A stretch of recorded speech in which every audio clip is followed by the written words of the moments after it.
Hello दोस्तों। Last class में हमने स्टडी किया था डिमांड के बारे में। तो मैंने वहीं बताया था कि डिमांड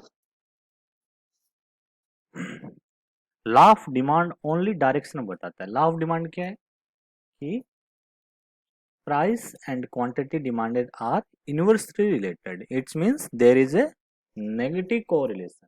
कहने का मतलब है कि प्राइस बढ़ेगा तो क्वांटिटी डिमांडेड घटेगी और प्राइस घटेगा तो क्वांटिटी डिमांडेड घटेगी। ये क्या है, ओनली डायरेक्शन बताता है।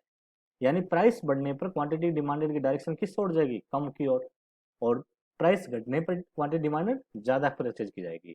लेकिन किस एक्सटेंट से ये जो डिमांड है, क्वांटिटी डिमांडेड है, प्राइस घटने या बढ़ने पर किस एक्सटेंट से या किस क्वांटिटी से क्वांटिटी डिमांडेड घटेगी, इसके बारे में हमें किससे पता चलता है, इलास्टिसिटी कंसेप्ट से। तो इलास्टिसिटी क्या है, रिस्पॉन्सिवनेस। रिस्पॉन्सिवनेस किसके अगेंस्ट, प्राइस के अगेंस्ट। इलास्टिसिटी क्या होती है, जैसे रबड़ होता है, जब उस पर फोर्स लगाते खींचते हैं तो वो क्या होता है, थोड़ा लार्ज होता है, लंबा हो जाता है, और जैसे प्राइस छोड़ते उस पर फोर्स छोड़ते हैं अपने सिचुएशन में आ जाता है। वैसे ही क्या है डिमांड, इलास्टिसिटी ऑफ डिमांड क्या है, यानी डिमांड, क्वांटिटी डिमांडेड पर एक प्रेशर लगता है। प्रेशर किसके रूप में, प्राइस के चेंजिंग के रूप में। तो अदर फैक्टर को क्या रखते हैं यहाँ पर हम, कांस्टेंट रखते हैं। यानी वो प्राइस में चेंजिंग होने के कारण कितनी क्वांटिटी में चेंजिंग होती है, किस रिस्पॉन्स के कारण, कितनी एक्सटेंट से के कारण क्वांटिटी ऑफ डिमांड में चेंज आता है, वो किससे पता चलता है, elasticity of demand. Elasticity of demand की डेफिनेशन क्या होगी,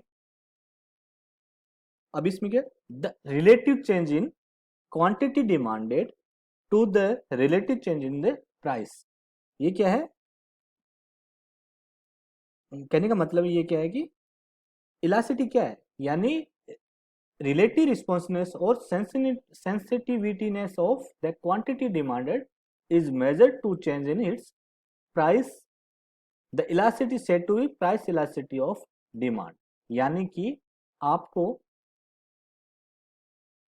प्राइस में चेंज होने के कारण क्वांटिटी डिमांड में किस एक्सटेंट या किस डिग्री या कितनी मात्रा में चेंज आया, ये किससे पता चलता है, इलास्टिसिटी कंसेप्ट से।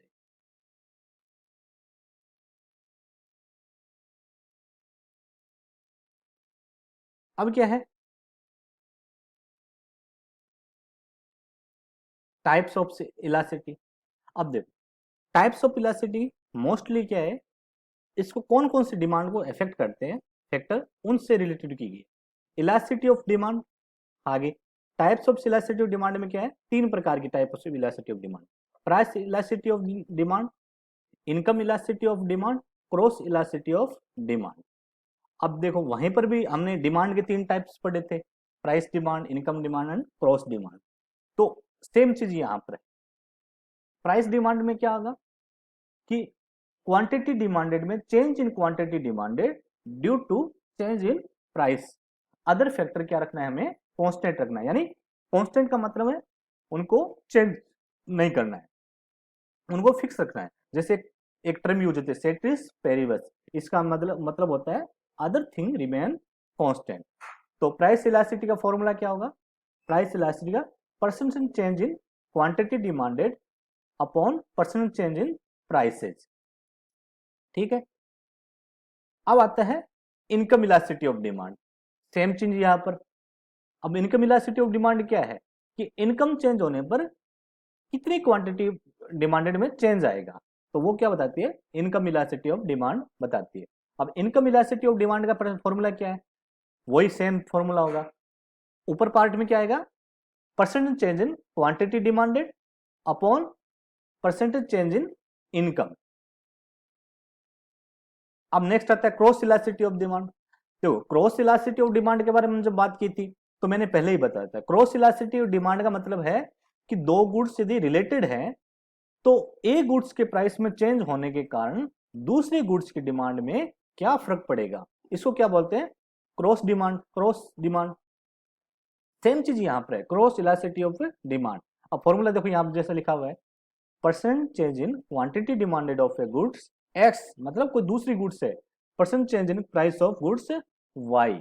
यानी कि एक दूसरी गुड्स के प्राइस में चेंज होने के कारण एक अदर गुड्स है जो रिलेटेड गुड्स है उसकी क्वांटिटी डिमांड में क्या फर्क पड़ेगा। तो ये क्या थी, तीन टाइप ऑफ डिमांड थी। अब क्या आता है degree of price elasticity of demand. Degree of price elasticity of demand का मतलब है कि किस एक्सटेंट से डिमांड में चेंजिंग आती है, वो है perfectly in elastic. In elastic मतलब कोई भी चेंज नहीं आता, परफेक्टली इन इलास्टिक मतलब कोई भी चेंज नहीं आता।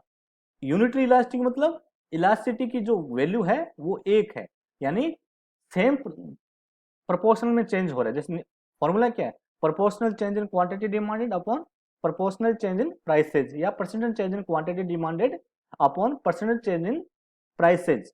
अब देखो दोनों में यदि बराबर चेंज होगा, जितना प्राइस में चेंज होगा उतना ही क्वांटिटी डिमांडेड में चेंज होगा, तो उसको क्या बोलते हैं, यूनिटरी इलास्टिक।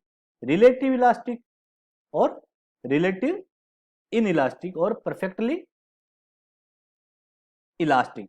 परफेक्टली इलास्टिक का मतलब है यानी इसकी वैल्यू क्या होगी, इन्फिनाइट। इन्फिनाइट क्यों होगी, यानी प्राइस में थोड़ा सा चेंज होने पर, मामूली से अंतर चेंज आने पर क्वांटिटी डिमांडेड में क्या है बहुत ज्यादा चेंज आ जाता है, तो उसको क्या बोलते हैं, इन्फिनिटली इलास्टिक या perfectly elastic. Perfectly in elastic में प्राइस में बहुत सारा चेंज आने के बाद क्वांटिटी डिमांडेड में कोई चेंज नहीं आता, यानी जो चेंज है बहुत ही कम होता है, नेगेटिव मतलब बहुत जीरो के बराबर होता है, तो उसको क्या बोलते हैं, परफेक्टली इन इलास्टिक। इसकी वैल्यू क्या होती है, जीरो। रिलेटिव इलास्टिक और रिलेटिव इन इलास्टिक। अब जैसे रिलेटिव इलास्टिक की बात करते हैं, तो इसकी रिलेटिव इलास्टिक की बात करते हैं, इनकी बीच की टर्म क्या है, यूनिटरी इलास्टिक। इनकी बीच की टर्म क्या है, यूनिटरी इलास्टिक। अब यूनिटरी इलास्टिक की वैल्यू एक है और परफेक्टली इलास्टिक की वैल्यू क्या है, इन्फिनाइट है। तो रिलेटिव इलास्टिक की वैल्यू क्या होगी, एक और इन्फिनाइट के बीच में होगी। रिलेटिव इन इलास्टिक की एक और जीरो के बीच में होगी। तो ये क्या थी, डिग्री ऑफ प्राइस इलास्टिसिटी। अब देखो perfectly in elastic, elastic demand is zero. अब देखो अब क्या हो रहा है, देखो परफेक्टली इलास्टिक के बारे में देखो। अब यहां पर ये वाई एक्सिस है और ये एक्स एक्सिस है। अब देखो प्राइस में हमने क्या किया, दो पॉइंट ले लो, ये 1.1 है और ये मान लो बीच में 0.2 है। अब दोनों प्राइस में इतना चेंज होने पर क्वांटिटी डिमांड में चेंज क्या आया है, कुछ नहीं आया, जीरो आया है। अब जीरो में किसी संख्या का भाग देने पर क्या आएगा, ये परफेक्टली इन इलास्टिक का डिमांड कर रहा है, तो जीरो में किसी संख्या भाग देने में क्या आएगा, जीरो आएगा। इसलिए परफेक्टली इन इलास्टिक की डिमांड का वैल्यू क्या होती है, जीरो। अब आती है परफेक्टली इलास्टिक। अब परफेक्टली इलास्टिक है, देखो प्राइस में मान लो थोड़ा सा चेंज हुआ है लेकिन क्वांटिटी डिमांडेड में बहुत ज्यादा चेंजिंग आ गया, देखो यहां से यहां तक आ गया, यानी क्वांटिटी डिमांडेड में बहुत ज्यादा चेंज आया है और प्राइस में क्या है बहुत कम आया है, तो ये किसके बराबर होगी, इन्फिनाइट के बराबर होगी। अब जेआरएफ और एसआर में बहुत बार क्वेश्चन पूछा गया है, यदि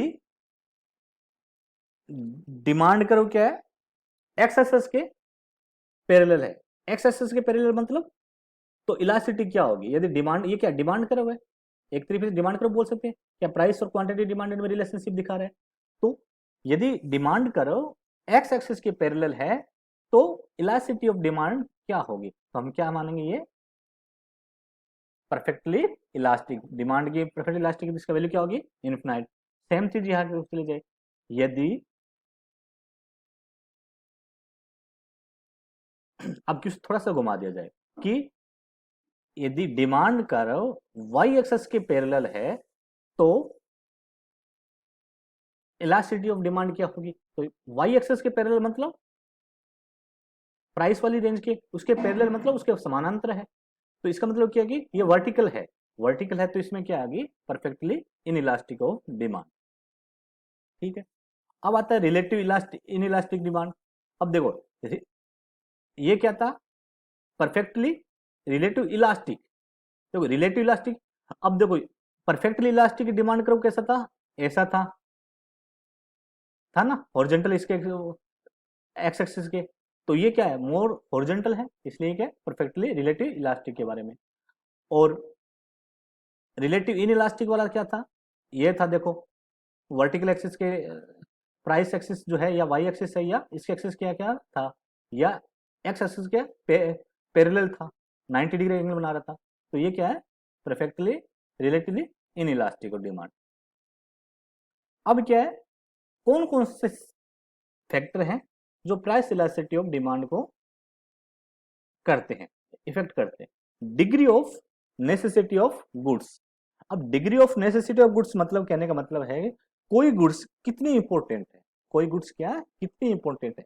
जैसे फॉर एग्जाम्पल, जो रोटी कपड़ा और मकान है, ये बहुत ही नेसेसरी गुड्स है। इनकी नेचर क्या है, इन इलास्टिक मान के चलते हैं। रोटी कपड़ा और मकान जो बेसिक नीड्स है ह्यूमन की, उनको फुलफिल करने वाली जो जरूरतें हैं, वो क्या है, रिलेटिव इन इलास्टिक की नेचर में होती है। अब क्या है दूसरा, जो ये रेफ्रिजरेटर है, जो लग्जरी गुड्स होते हैं, वो क्या है, इलास्टिक की नेचर होती है। क्यों, उनके बिना भी हम रह सकते हैं। यदि प्राइस में बहुत ज्यादा चेंजिंग आ गया तो हम क्या है कि रेफ्रिजरेटर नहीं खरीदेंगे, टेलीविजन नहीं खरीदेंगे। लेकिन आप सपोज करो कि आटे की कीमत क्या हो गई, बहुत ज्यादा हो गई। आटा जो अपने गेहूं का आटा जो खाते हैं, उसकी कीमत बहुत ज्यादा चेंज होगी, तो अपने खाना छोड़ देंगे, नहीं खाएंगे। इसलिए क्या, प्राइस ज्यादा होने के बाद भी हम उसका परचेज करेंगे। लेकिन जो अदर गुड्स है, जैसे रेफ्रिजरेटर है, टेलीविजन है, मान लो कि कोल्ड ड्रिंक्स का प्राइस क्या हो जाए, एक बोतल का 300 रुपये हो जाए, तो हम नहीं परचेज करेंगे। क्यों, कॉस्टली हो जाएगा। उसकी नेचर क्या है, इलास्टिक नेचर है। सेम अब आता है कि proportional income spend on the goods, यानी proportional income spend on the goods.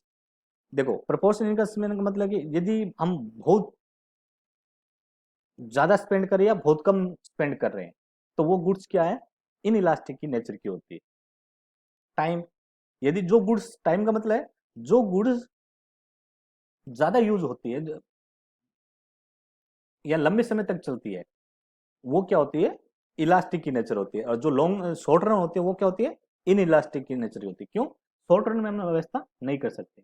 Number of uses of goods, number of uses goods, मान लो कि जो गुड्स ओनली एक ही काम में यूज हो रही है, उसको हम क्या कह सकते हैं, इन इलास्टिक की नेचर। लेकिन जो जिस गुड्स के बहुत से यूज है, यहां नहीं तो कहीं और कर लेंगे, तो ऐसी गुड्स का क्या है, वो क्या है, इलास्टिक की होती है। अब आता है practical importance of elasticity of demand. अब देखो, इसकी प्रैक्टिकल इंपोर्टेंस क्या है, ये एग्जाम में बहुत आगे बहुत बार क्वेश्चन आया है कि इसकी प्रैक्टिकल इंपोर्टेंस क्या है। अब देखो, इंपोर्टेंस इन टैक्सेशन पॉलिसी। अब क्या है, देखो, इलास्टिक गुड्स पे टैक्स बढ़ाएंगे तो लोग कम परचेज करेंगे, लोग छोड़ सकते हैं। लेकिन जो इन इलास्टिक गुड्स है, उन पर टैक्स बढ़ाएंगे तो लोग उनको परचेज करना करेंगे। तो गवर्नमेंट क्या करती है, इन इलास्टिक गुड्स पे टैक्स बढ़ाती है, तो उससे क्या, रेवेन्यू कलेक्ट होता है। प्राइस डिस्क्रिमिनेशन बाय मोनोपोलिस्ट, ये क्या, मोनोपोलिस्ट एक मार्केट के स्ट्रक्चर में जब पढ़ेंगे, perfect market, monopoly market. Monopoly market में क्या होता है, ओनली वन सेलर होता है। अब वन सेलर होता है तो वो क्या करता है कि अपने प्राइस का डिसाइड वो खुद कर सकता है। क्यों, वो एक ही सेलर होता है, उसको वो अपने आप प्राइस का डिसाइड कर सकता है। तो वो क्या करता है कि जिस मार्केट में उसकी गुड्स की डिमांड ज्यादा या इनइलास्टिक होती है, वहां पर वो हायर प्राइस रखता है। और जहां पर उसकी डिमांड क्या होती है, इलास्टिक होती है, वहां वो क्या है, कम प्राइस रखता है। कम प्राइस रखता है तो ये क्या है, प्राइस डिस्क्रिमिनेशन कर सकता है। प्राइस डिस्क्रिमिनेशन के बारे में आगे हम पढ़ेंगे डिटेल से। अब क्या है, यूज इन इंटरनेशनल ट्रेड। अब क्या, इंटरनेशनल ट्रेड में क्या होता है, इंटरनेशनल ट्रेड का मतलब जब दूसरे देशों से हम जो ट्रेड करते हैं, जब हम क्या करना चाहिए कि हमें कौन सी गुड्स का एक्सपोर्ट करना चाहिए और कौन सी गुड्स का इंपोर्ट करना चाहिए। हमें एक्सपोर्ट तो किन गुड्स का करना चाहिए, जो इन इलास्टिक नेचर की है, और इंपोर्ट किन गुड्स का करना चाहिए, जो इलास्टिक नेचर की है। इलास्टिक नेचर की है तो देखो, यदि इन इलास्टिक गुड्स का हम इंपोर्ट कर रहे हैं, तो उससे होता क्या है, एक्सपोर्ट कर रहे हैं, तो कोई भी प्राइस चेंजिंग होगा या कुछ भी होगा, तो वो अपना ज्यादा इफेक्ट नहीं कर पाएगा। क्यों नहीं कर पाएगा, कि हम उन गुड्स की रिक्वायरमेंट है उनको।